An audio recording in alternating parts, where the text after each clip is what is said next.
Hi, good evening, everybody. Hi, everyone. I'm just going to ask for your attention real quick. Sorry to interrupt your great conversations. Good evening, everybody. My name is Katie Van Heest. I'm Senator Sanders' state director. We are so glad you've all come out on this toasty, warm evening to spend with us, but hopefully we'll get some delicious food that will keep you warm. I do want to share with everybody that unfortunately the senator has been delayed in Washington. They are voting right now to hopefully keep the government open, and actually, as we speak, Senator Sanders is on the floor offering an amendment related to funding for the Department of Homeland Security and trying to redirect that money back into Medicaid where he believes it belongs. So while he would much rather be here with you, I hope that you trust in him that he is fighting the fight down in DC, and what he is going to do is once he gets off the Senate floor and in between votes, he's going to call in here. We're going to project him right here on the speakers, and he's going to take your questions. So he's going to do it, audio only, unfortunately, but he's going to be here in spirit and in voice to talk to you and to take as many questions in between his votes as we can. So I apologize that he's not here in person, but he is with you in spirit, and he is fighting the fight in Washington, and all of our team. I'm gonna have our staff just raise their hands again. I'm Katie, we got James, Maya, Kara in the middle, we've got Beth and Sydney at the table. So anything we can do to help you and make your evening a little bit more pleasant, please let us know. But thank you all for coming, and enjoy the food, and we'll be back to you soon. I am Ms. Hitchcock, the principal here at Sheldon School. We want to welcome the entire community here. Really quick, a little update. If you need a restroom, they are right outside the right-hand door and to the right. There are two bathrooms to the right there if you need to use them. So I want to welcome and thank you all for being here tonight. It's wonderful to see our school community gathered together, families, students, staff, and neighbors, sharing a meal and time with one another. Events like this remind us that a school is more than a building. It's the heart of the community. We're especially honored to welcome someone who has spent decades focused on issues that affect working families, children, and public education. As a longtime public servant and the senior United States Senator from Vermont, Bernie Sanders has built his career around advocating for access to education, healthcare, and economic opportunity for all. No matter your background or beliefs, we can all appreciate the importance of making sure our children have strong schools, supportive communities, and real opportunities to succeed. Tonight is about coming together around those shared values. Senator Sanders, thank you for taking the time to join our preschool through 8th grade school community, to sit with our families, and, to meet with our families virtually, and to be a part of this evening. So everyone, please join me in welcoming Senator Bernie Sanders.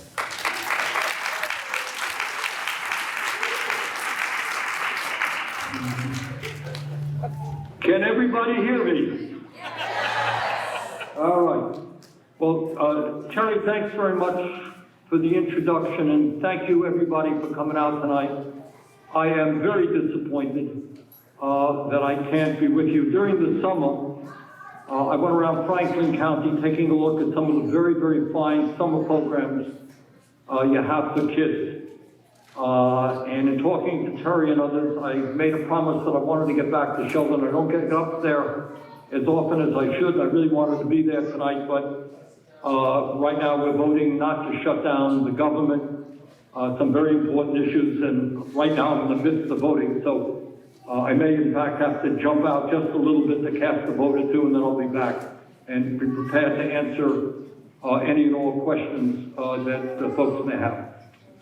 The reason I wanted to do this meeting, and we're going to be doing other town meetings around the state, is I don't have to tell anybody that we are living in a very frightening moment in American history, in my view. The problems facing this country are enormous. The problems facing the state of Vermont, to be frank with you, are enormous. And just to rattle off some of what we are dealing with is the fact that while people throughout Franklin County, throughout Vermont, are working hard to put food on the table for their kids, to pay for health care, to pay for child care, to pay for education, to deal with the very high cost of housing, etc. So while 60% of our people are struggling paycheck to paycheck, we have more income and wealth inequality in America today than we've ever had in the history of this country. And that's a serious problem. The people on top doing phenomenally well, working people struggling. And one of the reasons that's happening is another issue of enormous consequence, and that is, to be very frank with you, some of you may agree with me, some of you may not. I think we have a corrupt campaign finance system. And that means that all of you get one vote, I get one vote, but very wealthy people are able to spend hundreds of millions of dollars in super PACs to elect the candidates they want and to defeat the candidates they don't want. And I'm not quite confident that we're going to address the many crises facing this country until you have a government that actually represents ordinary people and not billionaires, and that is not the case right now. Another issue that I've worked on as the former chairman of the Health Education Labor Committee is the crisis in healthcare. It's been a crisis for a number of years. As many of you know, it is now getting worse. The so-called big, beautiful bill created a situation where people on the Affordable Care Act will see in Vermont about a doubling on average of their premium. Some will see a tripling, and if you can believe it, literally some will see a quadrupling. And in addition to that, next year, if we don't change it, and I'm working very hard to try to change it, we're going to see 15 million people in America thrown off of Medicaid, all of which means about 45,000 people in our own small state of Vermont are going to lose their health insurance. And that is just a disaster. I had a town meeting last Friday night with Dr. Steve Leffler, who's head of the UVM Medical Center, probably the most important player in healthcare in Vermont. And we discussed the need as to how we can significantly lower the cost of healthcare in Vermont, which, by the way, is one of the highest in the country. So those are some of the issues that we're tackling. Let me give you a little bit of good news, is that tonight, I think, when this bill is going to be passed in a little while, Senator Welch and I are going to be bringing some tens of millions of dollars back into Vermont in terms of healthcare. One of the areas I've worked on for years is trying to expand community health centers. There'll be provisions in here to make it easier for young people to be doctors and practice in rural communities. Provisions which will, I think, lower the cost of prescription drugs, which is the highest in the world. Also, we bring in a lot of money for affordable housing, which is, all of you know, a crisis in Vermont. I should also add here, before we take the questions, and again, I'm going to have to run out and run back, but stay with me here, because I will be back and have the time to answer as many questions as possible. I worry very much about what's happening with our children.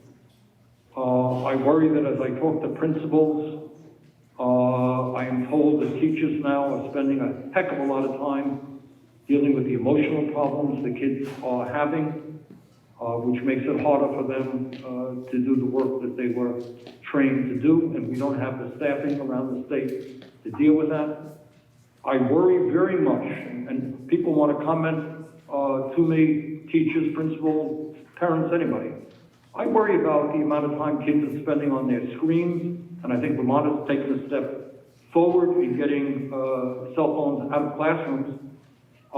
But if you can believe it or not, there are studies out there which say that our reading levels, we used to be the best educated country on earth. That is no longer the case. And we are seeing a decline in the kids, our children's ability to read, to write, to do math, to do science. In some of these areas, we're trailing far, far behind other countries. So we've got to figure out how we can support our kids and make sure they can focus on their schoolwork, have great teachers that we're paying the kind of salaries our teachers deserve, etc. So those are some of the areas that I have been working on, and I'm sure there are a lot of other issues on your minds. So fire away. I may have to step out for a minute or two to vote, but Katie and James, if you want to, let's begin the process of taking some questions. All right, Senator, thanks very much. I think we're just going to look for some hands. Who has a question for the Senator? We need a brave soul to go first. All right, we got one right here. Hello. Thanks so much for what you do for all of us. It's greatly appreciated. We're blessed to have you.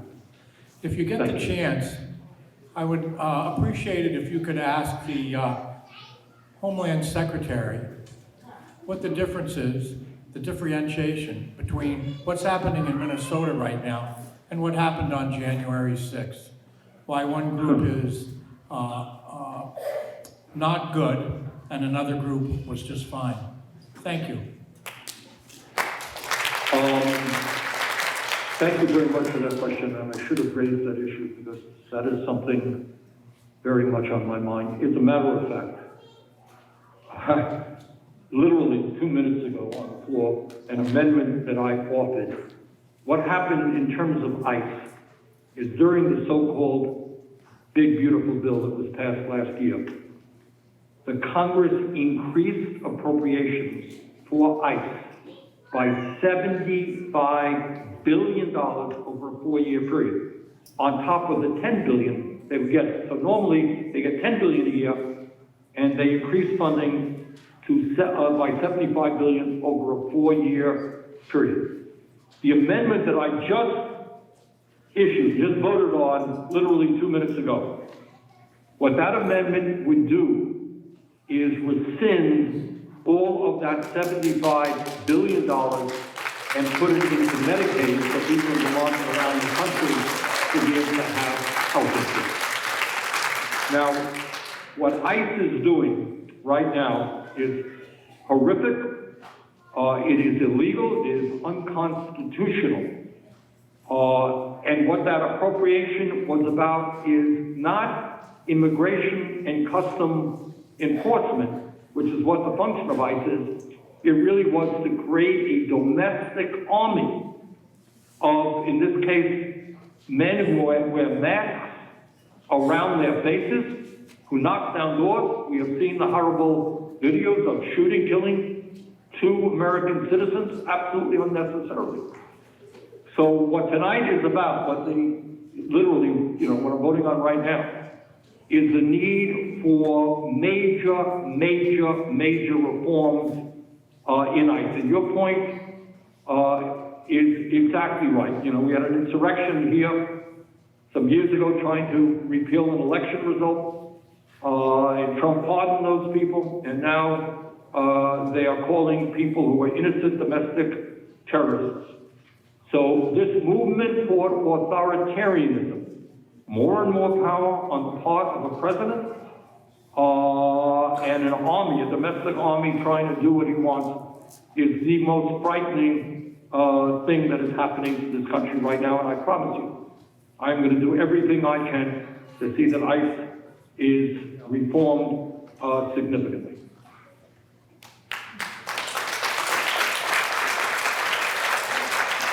Hi, Senator. We've got one question right over here. I'm right behind you, ma'am.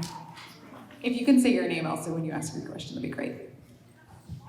Senator Sanders, my name's Jane Lanza. Thank you for your service now in the past and into the future. I'm the town clerk and treasurer in Sheldon, and like you, I have a Jewish background. And while we're on the ice, working through the big bill outside of constitutional rights, I'm concerned further about the Insurrection Act and about people being stolen from their homes without a warrant or due process with complete impunity. And I respect sincerely your willingness to not give up, where sometimes it's inspiring. I'm hopeless and you're still going. But while you're fighting the great fight, what are we doing here to defend ourselves peacefully and our rights against weapons of war on our doorstep? Well, Jane, thanks. Thank you very much for that question. And let me it is so important that we not become hopeless. And I don't have to tell anybody in the room, and I hope the kids are learning this. I know we have a number of children in the room. This country has gone through many, many crises throughout our history. You know, just think back. Revolutionary War taking on, people in America taking on the most powerful empire in the world. We went through the horrors of slavery, the abolition movement, the civil rights movement.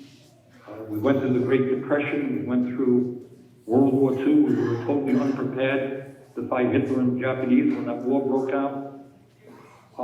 We've gone through crises before. Understand, and I'm saying this, Jane, as somebody who has been to every state in America. I've been into rural areas where 75% of the people voted for Donald Trump. The vast majority of the American people, whether they're Republican, Democrat, Independent, do not believe that federal agents should be knocking down doors and kidnapping children. They do not believe it. And Trump right now and his friends are very, very much on the defensive. So what we are going to do is do everything that we can to put safeguards, to demand that ICE respect the Constitution and the rule of law, that we're going to cut funding for them because we don't need a domestic army in this country. But I would beg of everybody, I know that these are difficult times, and I'm not going to tell you that I don't feel that every single day, because I have to deal with it every day. But we can win this thing. There are wonderful people all over this country who understand not only that we have to stop this growing authoritarianism, but that healthcare is a human right, that our kids in the richest country on earth should get the best education that they can, good child care, not have to go to debt to get a college education, etc. So what the system would like you to do is get discouraged and say, well, they got all the wealth, they got all the money, they got all the power, I can't do anything. I beg of you not to fall for that. We're going to win this fight. We are going to win this fight.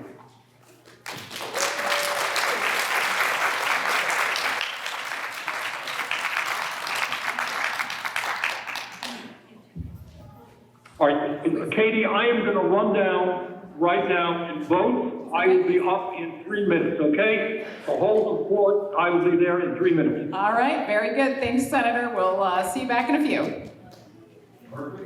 Now, if you guys want, you can keep asking questions and test me, or we can wait for Senator Sanders to come back. But if you want to test me, I will do my best to, I will not do the voice, but I will do my best to answer your questions. Or we can wait. Yes, ma'am. So my question is about, I'm very concerned about our healthcare system, which seems to be failing right now. And so it's encouraging to hear that Bernie has introduced some kind of bill that will make it easier for people to become doctors. Mm-hmm. Just hold the mic really close. Okay, sorry. You're okay. Is that better? Well, easier for people to become doctors and other healthcare professionals. And I know that in the bill, the big bill, I guess, the term, I mean, there were a lot of people, healthcare providers, who lost the designation of professional. Yes. So that therefore, they lost the ability to take out student loans. So I'm just wondering if that is going to be reversed. Sure, that's a great question. Thank you very much. I feel like you might have been a plant because before I was the Senator's State Director, I was his Healthcare Policy Director, so you couldn't have picked a more comfortable issue for me to talk to you about. Our granddaughter is just about to enter physician assistant school in September. and just found out that she probably can't get student loans, and what do you do? Yeah, so the question for anyone who didn't hear was, so one of the things that the Trump administration has done is they changed the designation of what counts as a professional or a profession. And it's those designations that allow people to take out student loans for graduate school post undergrad, right? So if you want to become a physician's assistant, if you want to become a nurse practitioner, if you want to work in the healthcare field, most of the time that's pretty expensive education and you need that additional education, and most people need student loans to be able to do that. So what the Department of Health and Human Services did, and through the Department of Education, they said those don't count anymore. Nurse practitioners, they're not actually professionals, and so they can't get those loans anymore. This is, of course, happening at a time when, as you said, we don't have enough doctors, we don't have enough nurses, we don't have enough hygienists or dentists or mental health professionals. I'm guessing every single one of us, if I ask the question, can you walk into a doctor's office anytime you want with no problem, no wait for an appointment, most of us would not be able to say yes to that. And I think the senator's back. Yes, Senator. I was just answering a question that someone asked while you were gone about the decision by the Trump administration to stop providing student loans to certain healthcare professionals, and we were talking about how those folks can no longer get student loans to provide training for nurse practitioners and physician's assistants. Heard some of your answer, which is absolutely right. Katie will work with me. She's not only our state director, she does a lot of work on health. And understands the issue very well, and I agree with everything you said, Katie.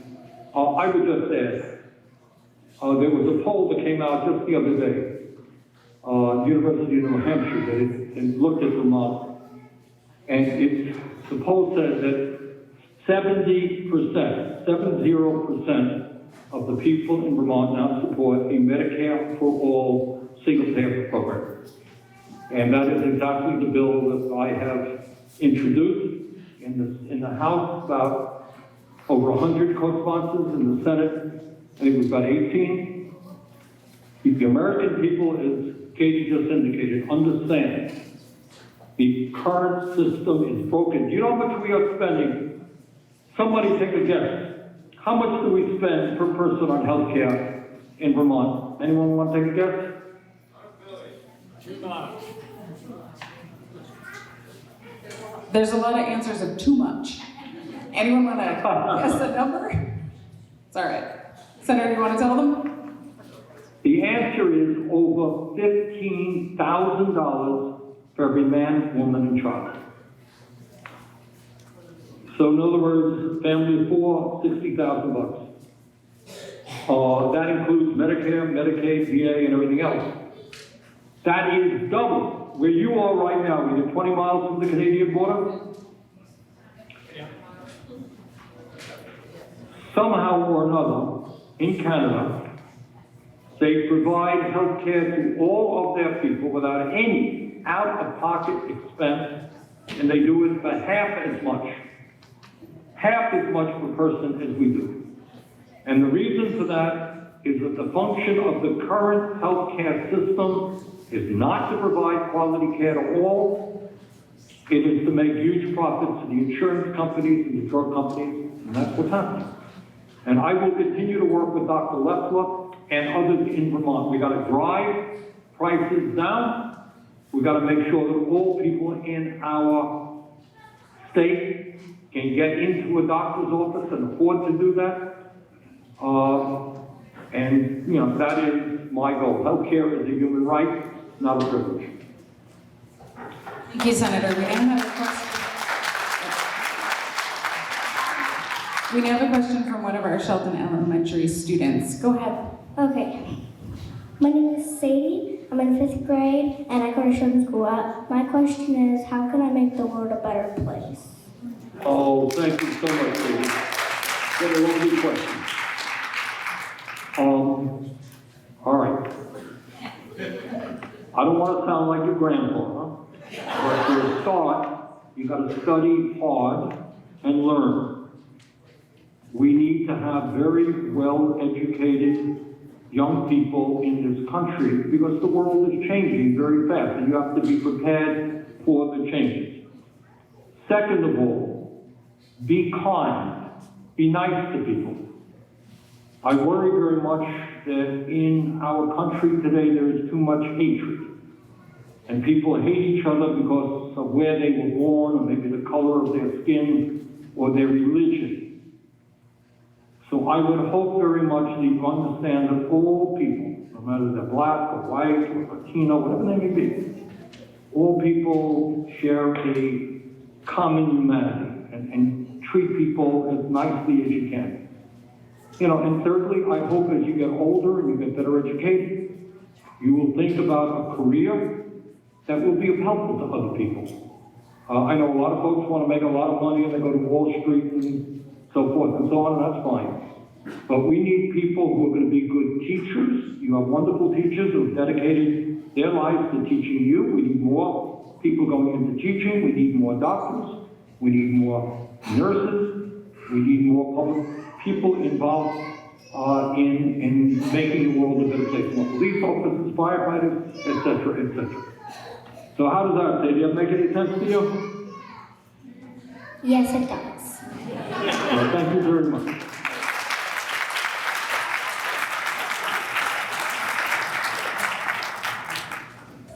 Senator, we've got our next question for you. Go ahead. Hello, Mr. Sanders. My name is Debbie Langlois. I'm Vice President of the United Steelworkers, Local 340, just across the street at the paper mill.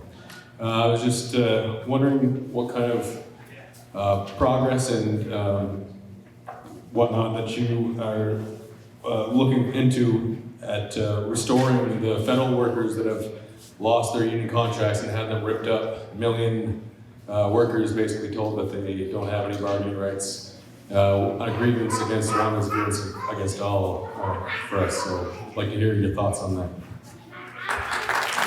Well, first of all, thank you very much for your participation in the union movement. I am a strong believer in unions. I believe when workers stand together, that's the only way they're going to get decent wages, benefits, and working conditions. And I spend a whole lot of time working with the trade union movement. So thanks very much for what you're doing. Now, in terms of your specific question, if I am not mistaken, I won't bet the whole farm on it, but the bill that we are dealing with right now, that will be voted on literally in a few minutes, I think has a provision in it that would rescind what the Trump administration did in terms of throwing millions of workers unfairly, illegally, out of their jobs. That's a start. What Trump also did in his administration is break the AFSCME union. You have nurses in Vermont, around the country, who members of the union. And quite illegally, Trump just disbanded that, so that the ability of workers to negotiate contracts. So it is an issue, you know, what DOGE did, what Musk and DOGE did is outrageous. We want the government to be efficient, but you don't throw millions of people doing important work out on the street. So I think we may be making a little bit of progress in that area. Hopefully, actually, tonight will be a step forward. Thank you for that question. Do we have another question for the senator? Yes, right here. Go ahead. Senator Sanders, my name is Sebastian, and I am a patient advocate at UVM for people that have HIV, and I personally have been positive now for 34 years.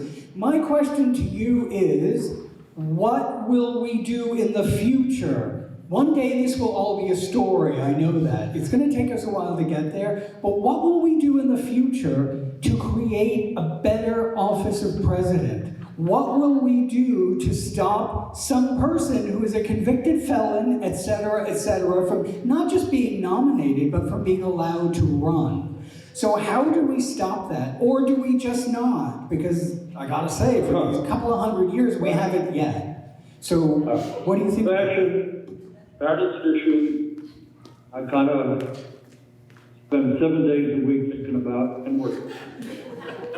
And now let me give you my view, which is, I'm sure not everybody in the room will agree with me. I think we got to go forward in two separate directions. Number one, the people who voted for Donald Trump, at least the working class people, not the oligarchs, but the working class people who voted for Trump, and a lot did. And people in Sheldon and Franklin County, other parts of the state, voted for Trump. They didn't vote, in my view, for Trump to give $1 trillion in tax breaks to the top 1%. They didn't vote to throw 15 million people off of Medicaid. They didn't vote to have Trump break unions, etc.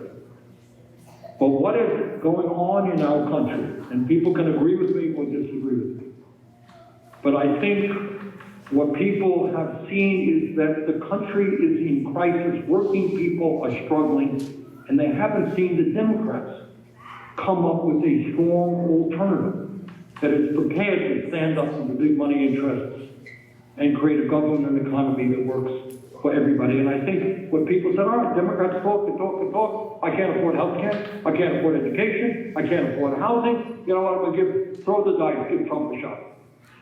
That's kind of what I think. So what I am trying to do is to support candidates all across this country who are prepared, in fact, to provide a real alternative for working families. And I was very proud that played a role in supporting Mayor Mamdani in New York City. We worked very hard to get elected. And I think there's a little bit of luck he's going to show the country is that you can have a mayor who not only gets the snow off of the streets, not only who stands up to the oligarchs, but starts delivering for working families. Right now, he will be successful in providing universal child care for the people of New York City. So we're working with folks like Mamdani all over this country, people who are prepared to fight for working people. And this is what I believe and what has motivated me throughout my political life. I believe that most Americans, regardless of their political affiliation, understand that health care is a human right. They understand that workers should be making a living wage, that a federal minimum wage of $7.25 an hour is an absolute disgrace. They understand that you don't give tax breaks to billionaires who have never had it so good and cut programs for the children or for the hungry or for working families. So our job right now, and it's not an easy job, Sebastian, is we got to take on an entire oligarchy of enormously powerful people who own the economy, they own the political system, they own the media, but we are making progress in getting ordinary Americans to understand that in the richest country in the history of the world, we can create a society that works for all. So that's what I'm doing, trying to elect candidates who are going to stand up and fight for working families. That's some of what I'm trying to do. Thank you, Senator. Do we have another question? Yes. Maya's going to come over to you. Hi, Senator Sanders. My name is Kate Herrick. I live in Franklin. And I'm concerned about what appears to be an alliance between the White House and the Department of Justice. I think the DOJ has been completely co-opted by this regime. Is there anything legislatively or statutorily that can be done by Congress to remediate that in future administrations? Well, Kate, you're quite right. And I think Kate's point is that historically you have a Department of Justice who have a very important role of enforcing the law and not simply working on the political initiatives of the President of the United States. So I think, Kate, it is no secret that those boundaries have been destroyed by Trump. Trump says to the Department of Justice, I want you to investigate the Attorney General in the state of New York. I want you to investigate the head of the Fed, a conservative Republican. Because I don't like him. I want to get rid of him. I want you to dig up dirt on him. I want you to invest the United States senators who have spoken out against me. Governor of Minnesota, the mayor of Minneapolis, whatever it may be. This is completely destroying what the criminal justice system is supposed to be about in terms of an independent Department of Justice. So to answer your question, Kate, yes, we are more than cognizant of that reality. And we are working in many ways to try to remedy that. The challenge that we face, the political challenge that we face, is that so many Republicans are just terrified of Trump. And if they stand up and say, well, you know what, maybe it's not a good idea that we have a domestic army in Minneapolis killing innocent people, they're afraid that Trump says, I'm going to primary you, I'm going to destroy you politically, because that's what he has done in the past. But on the other hand, we are now saying, I think, more and more Republicans have encouraged to speak out, and we're seeing more and more Americans understand what's going on. So, Kate, your point is absolutely right. We need an independent Department of Justice. And I'm going to have to run down right now and, I'm going to have to go and vote right now, and I'll be up, and then I have just one more vote. So let me take a quick 2-minute break. Thanks.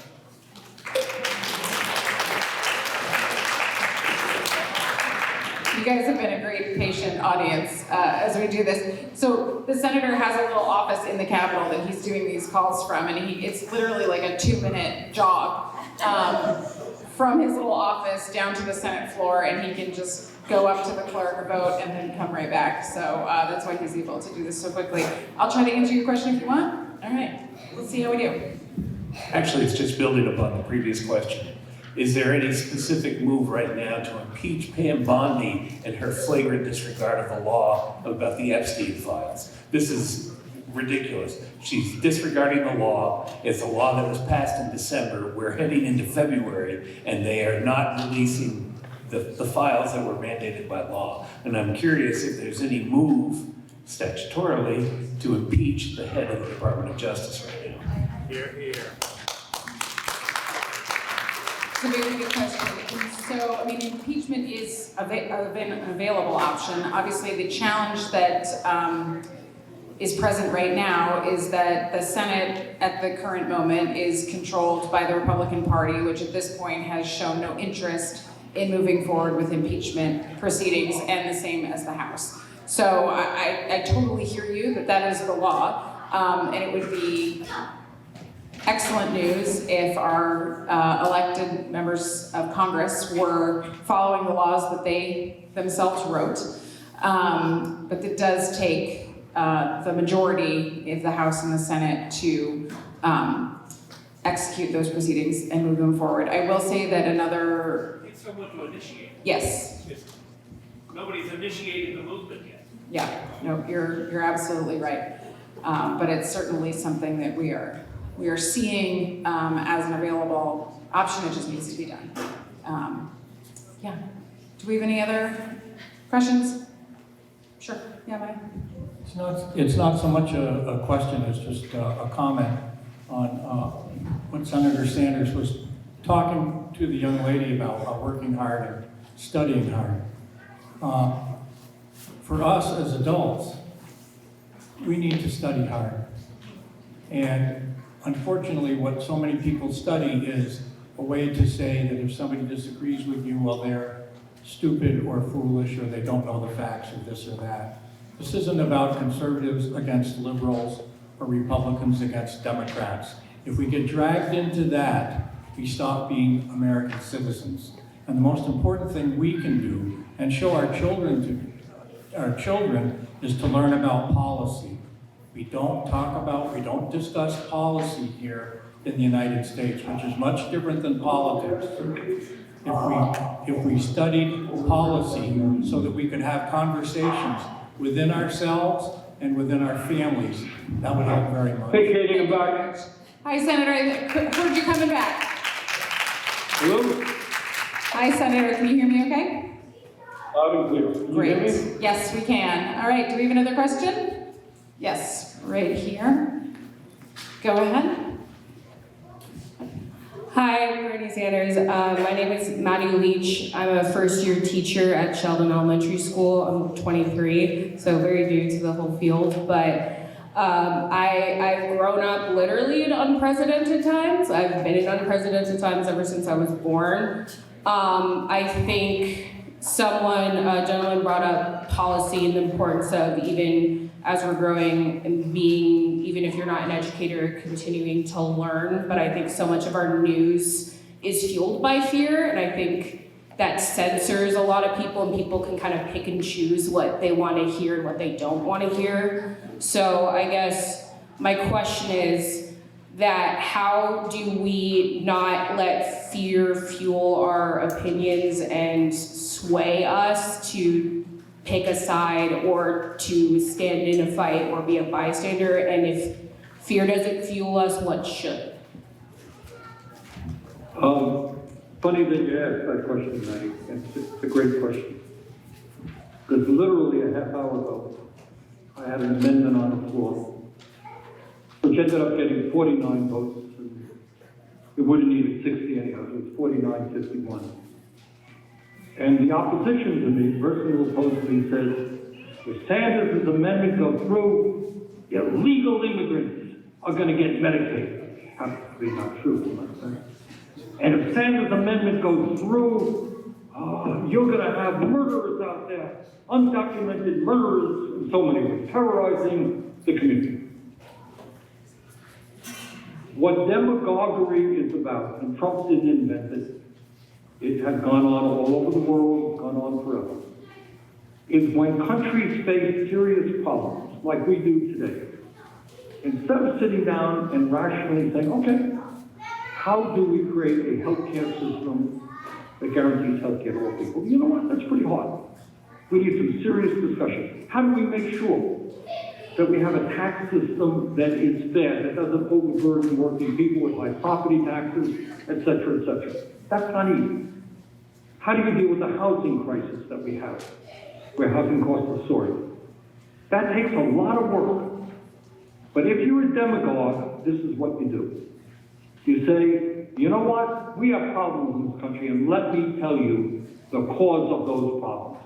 The cause of those problems are undocumented people, and every time an undocumented person does something awful, commits a murder, and they do, it becomes, they talk about it, and they talk about it, trying to make everybody feel that some undocumented person, they're all undocumented people, are rapists and murderers, and so forth and so on.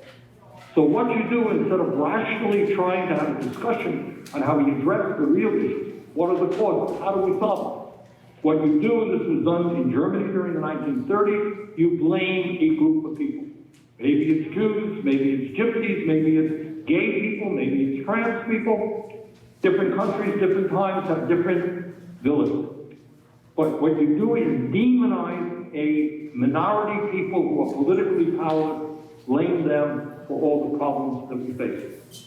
And in terms of the undocumented, there are about, we don't know, 10, 15 million undocumented people in this country, including more than a few in the state of Vermont, who are working on farms not far from where your meeting is right now, keeping family farmers going. The overwhelming majority of these people came to this country for the same reason my father came to this country at the age of 17 without a nickel in his pocket from Poland. They came because they were poor, and they wanted a decent standard of living. So yes, crossing the border illegally is illegal. It is true. And that's an issue you've got to deal with.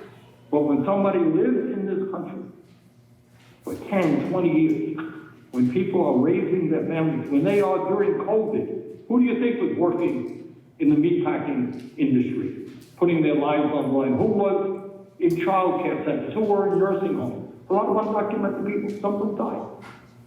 So instead of demonizing people, what you say is, okay, undocumented people came here illegally, how do we deal with that?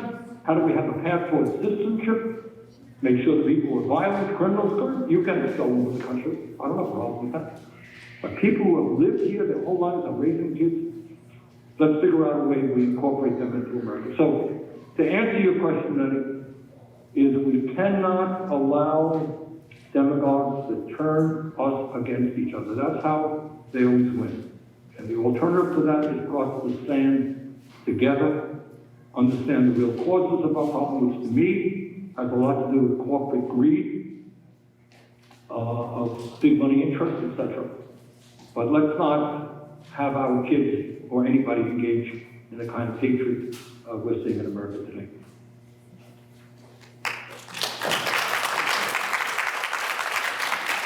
Okay, we have another question for Senator Sanders right over here. Hi, Senator Sanders. My name is Silas. I'm from Richford, and I'm currently a student at UVM. My question is, what can young Vermonters like myself do to make a difference in our fight against authoritarianism, corruption, executive overreach, and so on? We hear every day that we need to keep fighting, but what are some specific examples of what we can do? That's a great question. I think first thought is to have the courage to speak out and organize, whether you're at UVM or whether you're on the workplace or wherever you may be. Engage folks in discussion and try to educate people about where we are as a nation today. Our previous questioner mentioned, I think, the internet and how people gravitate, the algorithms get you into a site that you are already interested in.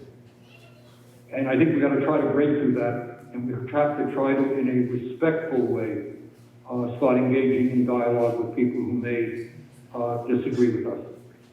I think also the nature of American politics, as you know, we have an electoral college, we have 50 states, and I think it is a good idea to try to reach out to your friends and family and neighbors in other states where they're not quite as progressive as the state of Vermont is.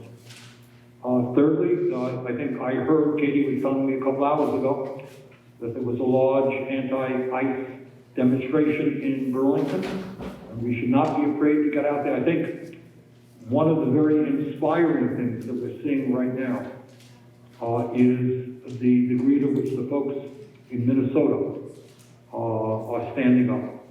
When 50,000 people came out last week in below zero temperature, that is a message that resonated all across this country. And if you understand right now Trump, whether we believe him or not, who knows? I don't believe much of what he says.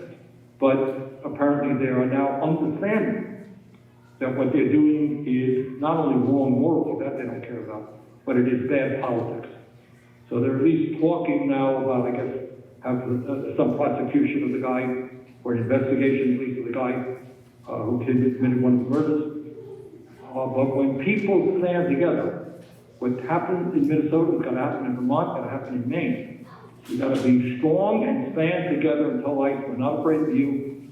Mr. Trump, you're on the wrong side of history. So I guess what I'm saying, Silas, is be brave in whatever way you can.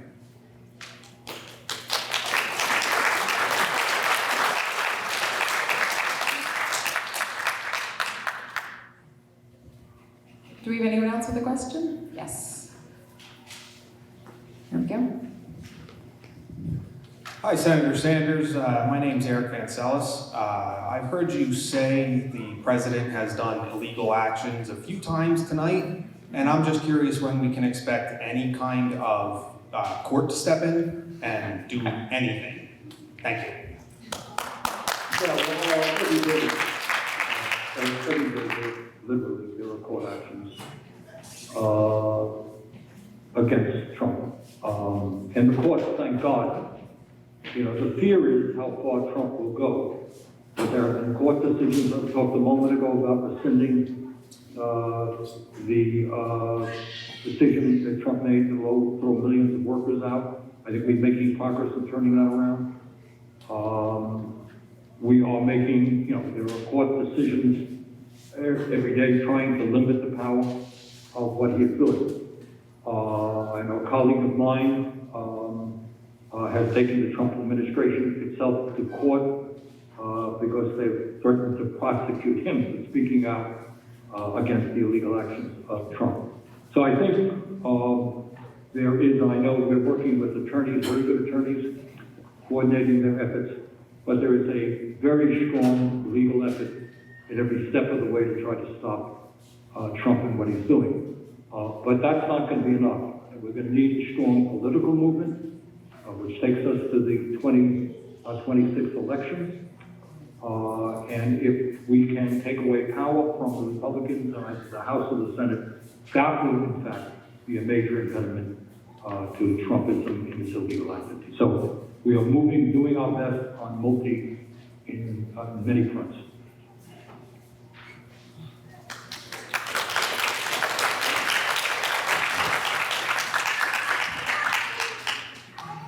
Yes, we do have one question right here. Maya's going to get to you. Hello, Senator Sanders. Oh, really close, sorry. Hello, Senator Sanders. This is Deborah Gaunter.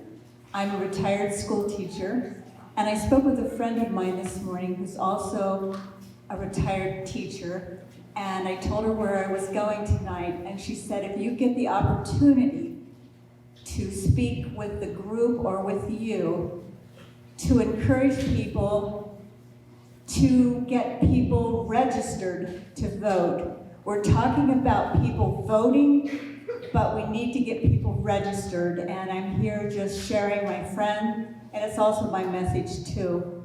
So I'm encouraging everybody to do that. If you know somebody that maybe is not registered, please encourage them to vote.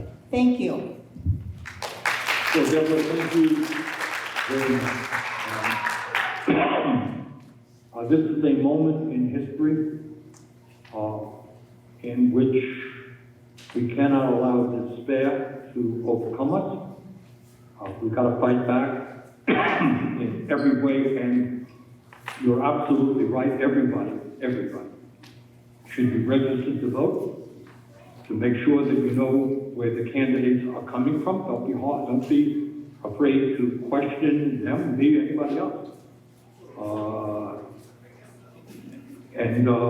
But at the very least, at this moment, I would hope that millions of people start registering to vote and getting involved in the political process.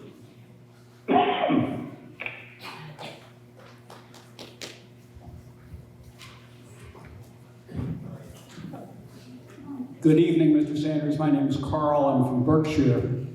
This isn't a question, it's a compliment. Your meetings with Mr. Colbert are very effective, and I'm strongly interested in you continuing that, if not more frequently, at least as frequently as you've been doing it. Thank you very much.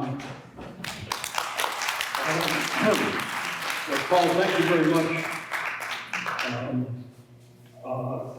As you know, I don't invite myself on the Colbert Show. He invites me, and he has a number of times.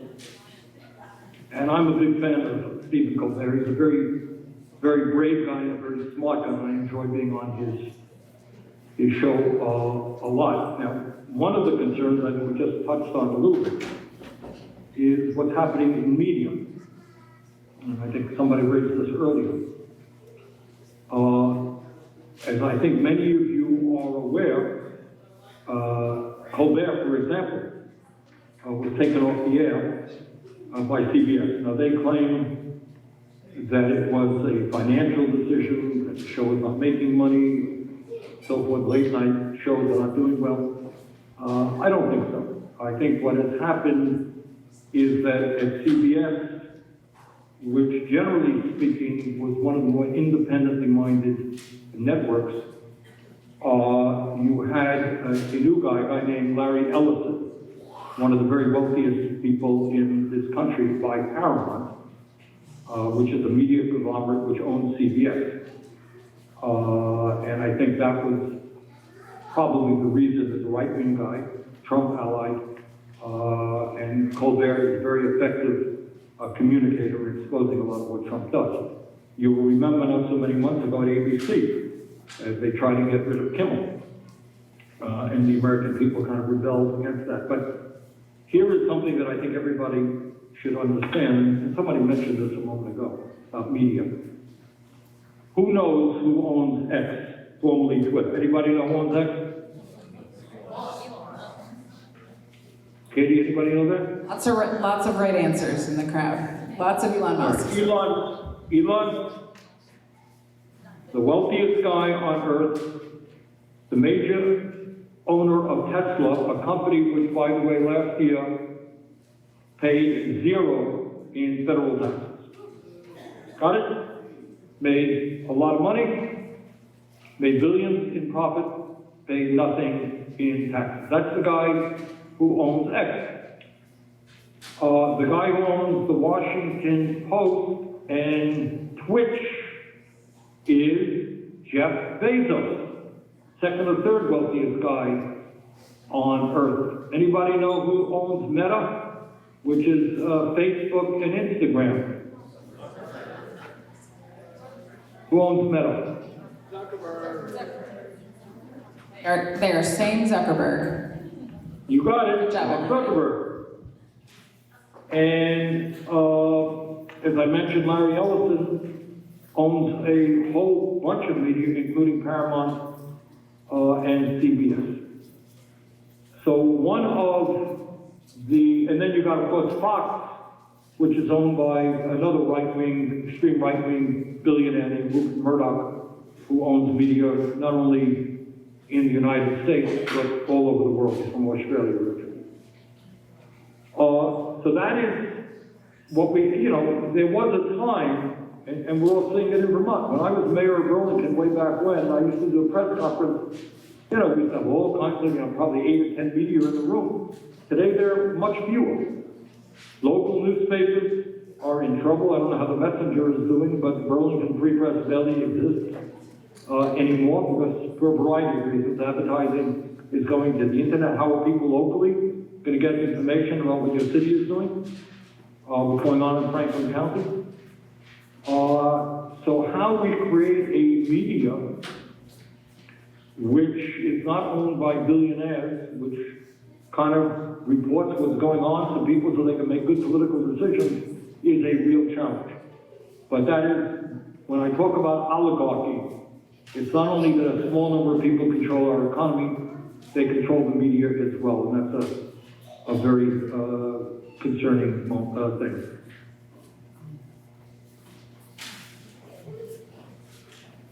Great, we've got one more question. Ronnie is pointing to them. Here we are. Yes, please go ahead.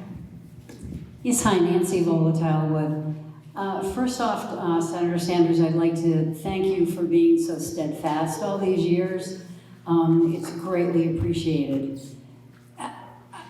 My comment and discouragement is primarily with the egregious use of presidential powers and going forward, particularly when I think about pardons. And it just positively sickens me that regardless who the president is, they can just do this. And I don't know if people even talk about that in Congress. Is there any talk about in the future, I mean 6, 8 years, whatever, mitigating some of these powers so that there's some kind of oversight and people that if they perpetrate something that like happened on January 6th, that they're just not allowed to walk out the door of prison.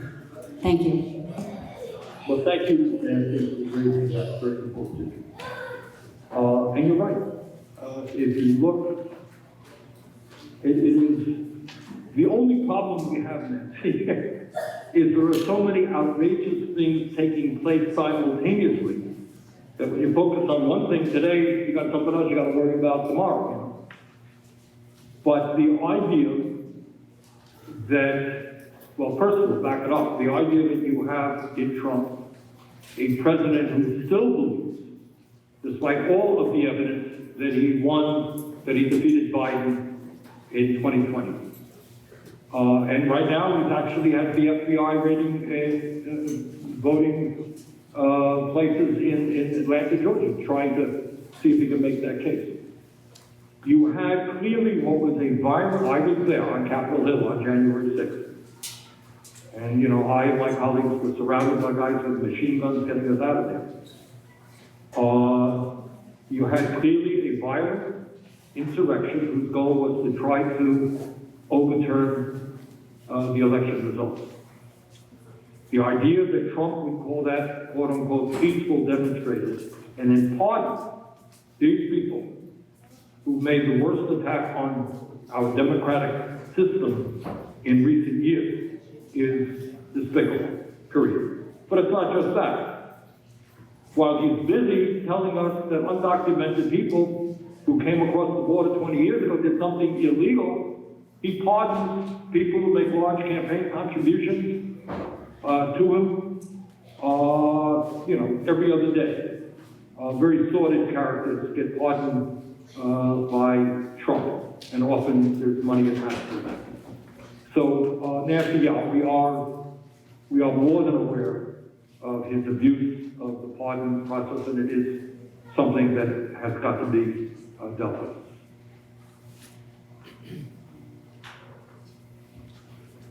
Okay, we've got one more question right over here. Yes, please, go ahead. Hi, Senator Sanders. My name is Lisa Carper. My question is, I understand there's a DHS ICE data center in Williston, and I want to know what your thoughts are on this data center and if we are enabling what ICE is doing and are complicit with that by having this data center in our state. I wouldn't use the word complicit, but I think we have got to have a better, and I wish I could tell you more about it. I will do everything that I can to prevent ICE from continuing to break the law and ignore the Constitution of the United States, whether it's in Williston or anyplace else.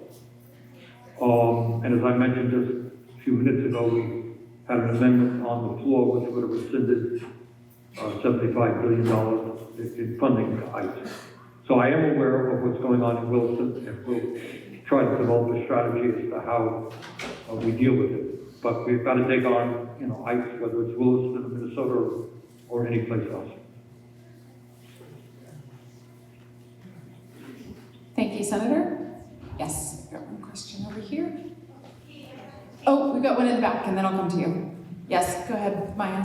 Hey, my name is Elizabeth. I am a nurse in the community, so I don't know a lot about policy and politics, and I'm learning. But I am realizing that midterm elections, I think, is a really big deal and pretty important for all of us. And I've decided I need a book called like Midterm Elections for Dummies or something. But my two questions really are, one is, what concerns should we have, if any, about the midterm elections happening or not happening? I've heard it both ways, that that's possible for them to be canceled, or for them not, it's possible that they can't be canceled. And the other question is, where would I, as a person who doesn't know a lot about politics and policy, go to get information about candidates, or kind of get like the midterm elections for dummies content is really what I need. Well, thank you, Elizabeth, and thank you for being a nurse.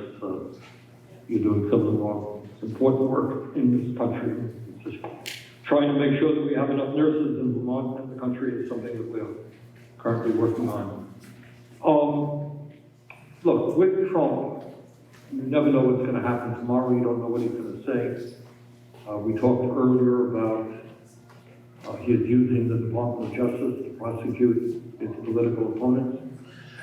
As you know, a number of months ago, he did something unprecedented. Told the governor of Texas, get me a bunch more seats there, redistrict the state. Unheard of. And started a process by which other states, both Democratic and Republican, started changing districts. I have heard, and again, with Trump, we don't know what's going to happen. He is a very, very dangerous person. If you're asking me my political judgment, are they going to suspend the 2026 elections? No, I do not believe they will do that.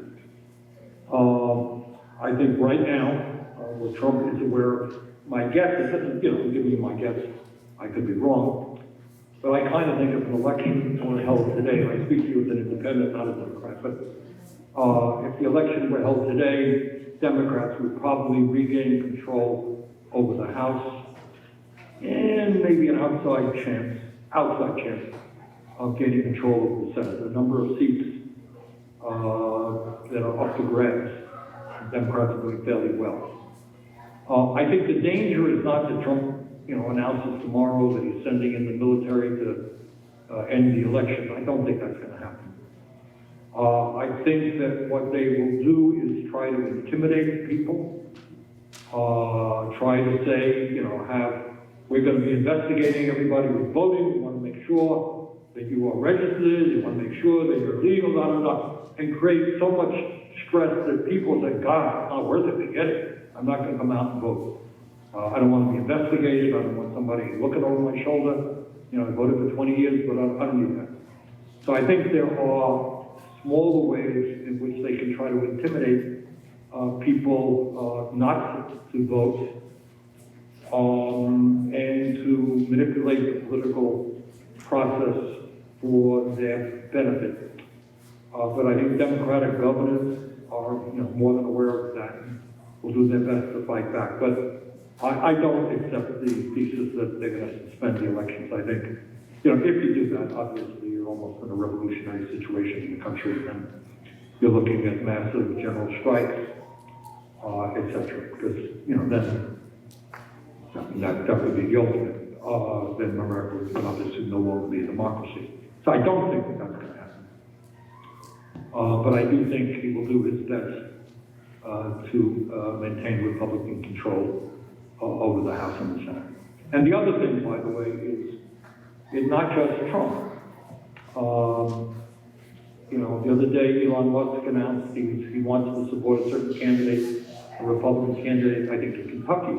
He said, okay, no problem, I want to support this guy, I'm going to give him a check for $10 million.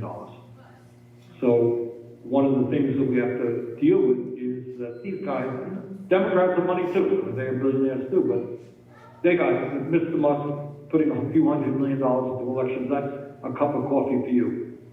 It's nothing, it's pocket change. So we've got to worry about the power of money and how we take that on and mobilize people not only against Trump, but against the moneyed interests. And I would just, Senator, if you don't mind, add as I'm walking across the room here, that if folks have questions about how to get registered, want some nonpartisan official information, you can go to the Vermont Secretary of State's website, which is sos.vermont.gov. It's nonpartisan, not political, but it tells you what you need to do in terms of registering to vote, how to make sure you know where your polling place is, get information about the process of voting so that you can have what you need to be set well in advance of the midterm elections. But to pick up, if I may, Katie, to pick up on Elizabeth's good question. Look, we need, democracy, I don't mean to be rhetorical here, but the truth is democracy is not a spectator sport. Democracy fails if people are not involved in it. And we need good people. I mean, it's embarrassing sometimes. You go to small towns or even larger towns, people are not running for the school board, they're not running for city council, they're not running for local positions. And, we need people to get involved at every level of government. We need to have respectful debate. I know that everybody in Vermont doesn't agree with me on all the issues. That's fine. That's democracy. But let's have serious discussion about the serious issues, and let's try to provoke that. Good, serious discussion, not personal attacks, but serious discussion about how we improve Vermont and the nation. Thank you, Senator. I'm going to go right over here. Senator Sanders, my name is Joseph Gilmartin, and first of all, thank you for the amazing job that you do. Your energy is astonishing. My question is a little redundant. We're told to hold out for the midterm elections.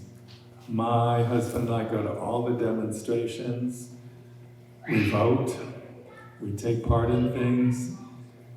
The midterm elections are 9 months away.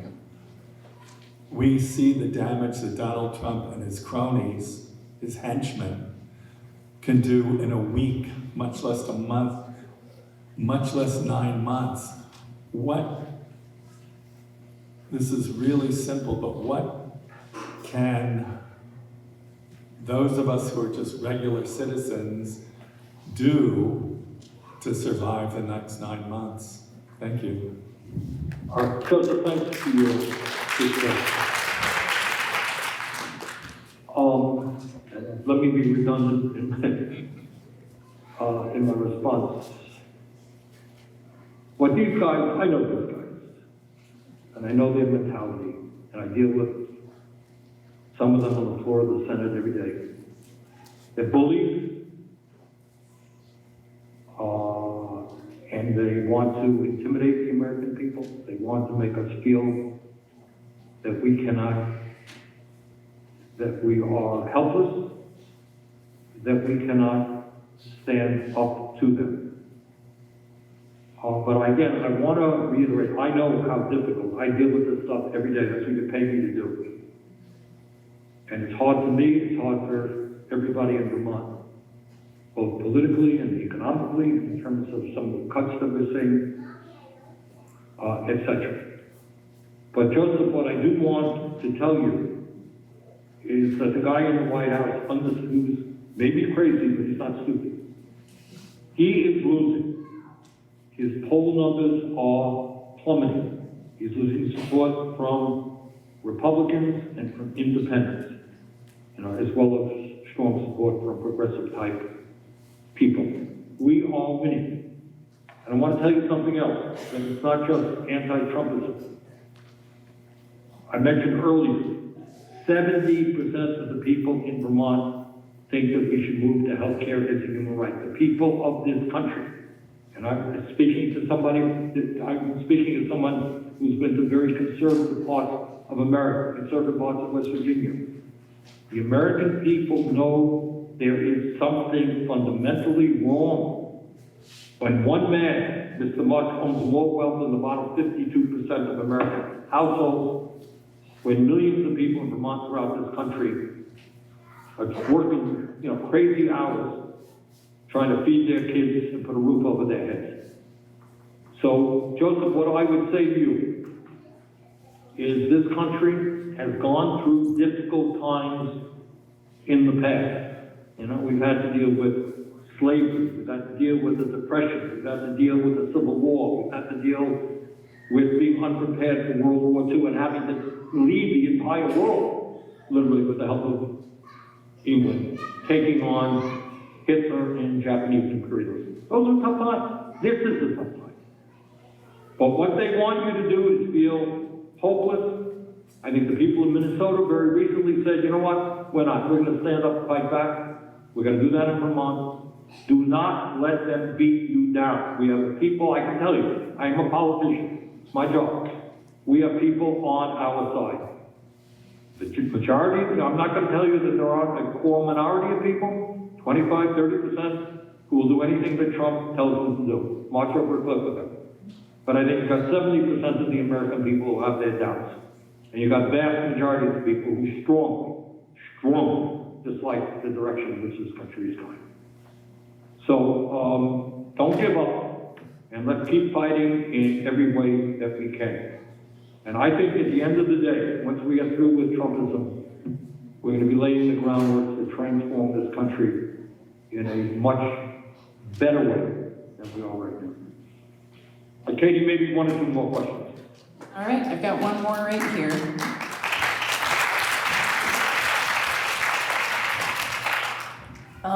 Good evening, Senator Sanders. My name is Jill. I'm a municipal clerk here in Franklin County, and I love my community. I love my job, but as several of the folks were saying, it's really difficult to. People turned out for the 2024 election, 77% turnout in St. Albans City. But people are dissatisfied, and I don't think you have to look far to see that. But how do we encourage folks? How do I encourage folks to not just lose faith, but to believe in our communities and our system? Because if people don't, I have people ask me on a weekly basis, what does my vote even matter, or what does it even? Who even cares if we show up? Town meeting day in Vermont, I'm sure, I hope you all know, is March 3rd. And to be quite frank, in St. Albans City, all the offices are unopposed. School board, local representatives, everybody is unopposed. But it's a really tricky time to try and tell people, we see that the system doesn't work. How do I convince people that it's worth it to stay and it's worth it to do the hard job? Because I see them and I want to encourage them, and I believe it, but I'm not sure how to convey it. Thank you. All right, Jill. Well, first of all, Jill, thank you very much for what you're doing. We need great public servants, whether they're town clerks, principals of our schools, whatever it may be. So I thank you very much for what you're doing. I mentioned a moment ago, that is what concerns me. Races should be contested. And I know we have in Burlington a similar type of situation sometimes. We need to get people involved. All right, Jill, let me answer your question. I'll try not to be, too repetitious here. In Europe, and one of the reasons that people have been so outraged, by Trump's threats over Greenland, or Putin's war in Ukraine, is they have seen in their lifetimes, the older people, the horrors of war. 50 million people died in World War II. And we lost hundreds of thousands of soldiers, but it was over there, not in our backyard. So they have seen the horrors of war. They've seen what Nazism was about, what fascism was about. They've seen it, they've lived it. What we have got to appreciate, and we really have got to know, yeah, this is a very difficult time, and I've heard every question tonight has talked about how difficult it is. But this world and our country have gone through difficult times before. Jill, on December 7th, 1941, when Pearl Harbor was attacked, we were in no way prepared to defend democracy against Hitler and the Japanese. Literally, because the American people came together in 2 or 3 years. We were producing planes and tanks and guns, and not cars, and we had won that war. We can do it. We can do it. I believe that from the bottom of my heart. And what we need is an active, this question has come up, what can I do? We need people to be active in any and every way. Not only standing up for democracy against authoritarianism, but standing up for economic justice. Now you tell me, you live literally, Sheldon is 20 miles from the Canadian border? Am I right, Katie? Is that They're nodding yes, and someone just said not even, so. Not even. All right. So how the hell, 30 miles away, you get sick, you end up in the hospital for a month, you don't have to pay a nickel. You walk out of the hospital. And yet they spend half as much per capita on healthcare as we do. Is their system perfect? No. They spend less and they get more. Are we too stupid in Vermont and America that we can't do that? Not just Canada, countries all over the world. Are we so dumb that we cannot make sure that our kids get the best education, that we pay our teachers the kinds of salaries they deserve, that we make sure that all of our kids can afford to go to college or graduate school, that we have enough doctors and nurses? You think we're too dumb? We can't do that? But what we have got to do is transform a country where today, and this is what Trumpism is largely about, is that the goal of life is not to be a town clerk, it's not to be a nurse, it's not to be a teacher doing good for your community. What you got to do is go out and make billions of dollars. Your goal is to lie, cheat, and steal, do anything you can, because all that life is about, forget the Bible, forget, Christ's Sermon on the Mount, do unto others as you would have them do unto you. Forget kindness. You got power, you got wealth, use it. Make yourself richer. To hell with everybody else. That's the ethic that comes out of the White House. That's not Vermont's ethic. Never has been, as a matter of fact. So, we have got to continue to fight. It is hard. I often talk about, and you would know it in Franklin County better than anybody, because many of you are parents who 30, 40, 50 years ago were milking cows at 5 o'clock in the morning at 20 below zero. Am I right?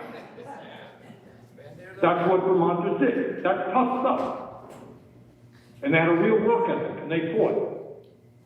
So these are difficult times, and I wish, I could tell you otherwise, but you know better. Very difficult times. And what's going on in Washington is so in opposition to what Vermont is right. Yeah, in Vermont we have Republicans, Democrats, Independents.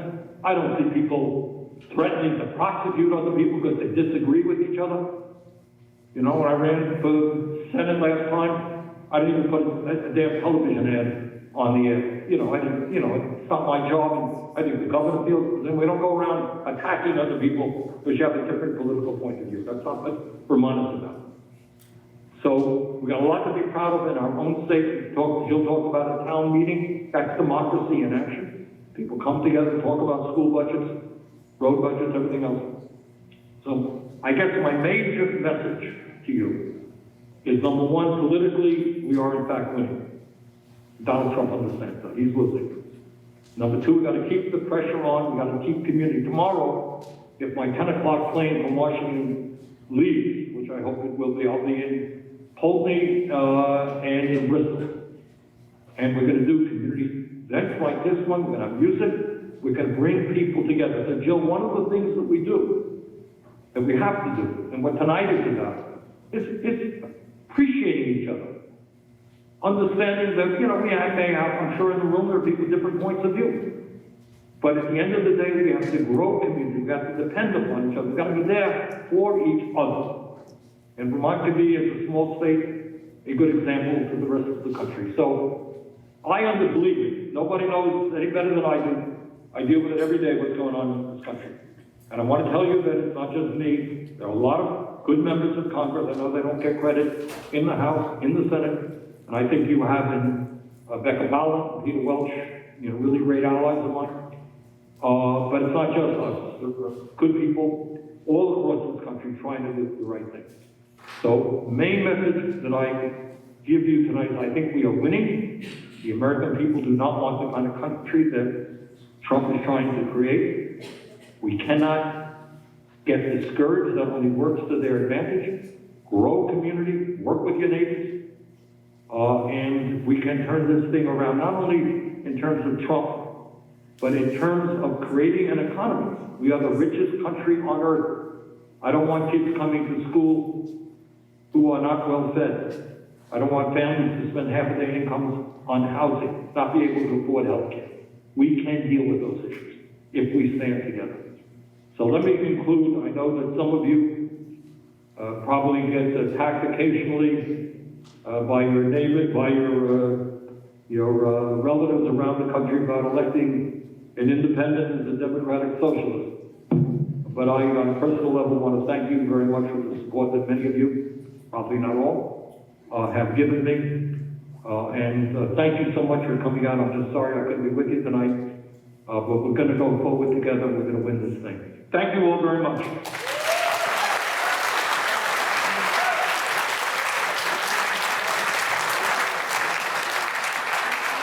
Thank you, Senator, and thank you all for coming. It was great to have you out. Really appreciate it. And as we leave, I just want to extend again our thanks to Terry and the folks at Sheldon Elementary School for hosting us tonight, and also for the great food we had, thanks to Clean Spoon Catering. So thank you all very much.